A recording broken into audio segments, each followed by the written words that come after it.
আল্লাহ রাব্বুল আলামিন বলেন, আলহামদুলিল্লাহিল্লাযী আনজালা আলা আবদিহিল কিতাবা ওয়া লাম ইয়াজআল লাহু ইওয়াজা।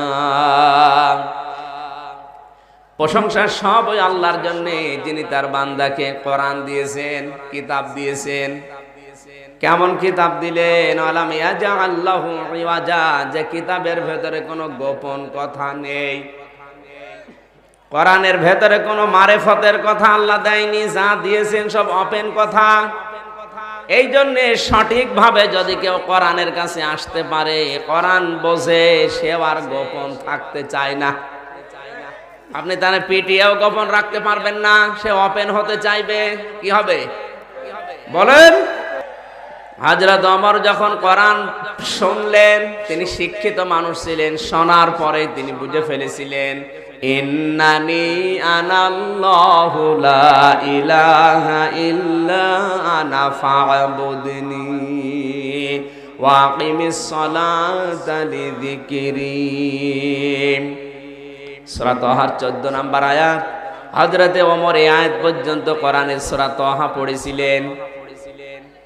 তার বোন যখন তার হাতে গোসল করার পরে কোরআন তুলে দিয়েছে, কোরআনের ওই পাতাটা, এই 14 নম্বর আয়াত পড়ার পরে তার মন মেজাজ সব চেঞ্জ হয়ে গেছে। ডাক দিয়ে বলে, বোন আমার, এতক্ষণ পর্যন্ত তোমাকে আমি মারধর করেছি, তোমার গায়ে হাত তুললাম, আঘাত করলাম, আমারে মাফ করো। আর যেটা পড়ালে এই কোরআন যার উপরে নাজিল হয়, আমাকে তার কাছে নিয়ে চলো। হযরত ওমর আসলেন নবীজির কাছে, নিজের তরবারিটা পায়ের কাছে রেখে দিলেন। হে রাসূল, এই যে তরবারি আপনাকে আমি দিলাম, মেহেরবানি করে এটা দিয়ে আমার কুফরের যে কল্লা আছে, কুফরের কল্লা আপনি কেটে খান খান করে দেন। আমি এসেছি আপনার কাছে এই কথা জানার জন্য যে কোরআন আপনার প্রতি নাজিল হয়। আমি একটু আগে পড়লাম, এ কোরআন কি সত্য না মিথ্যা? বিশ্ব নবী বলেন এটা সত্য। হযরত ওমর ওই সময় বলেছিলেন, হে নবী, সত্য জিনিস গোপনে থাকবে না, আপনি আমার অনুমতি দেন, আমি একটু কোরআনের পক্ষে মিছিল দিয়ে আসি। অনুমতি নিয়ে তিনি গেলেন কাবার দিকে। লিল্লাহি তাকবীর, লিল্লাহি তাকবীর।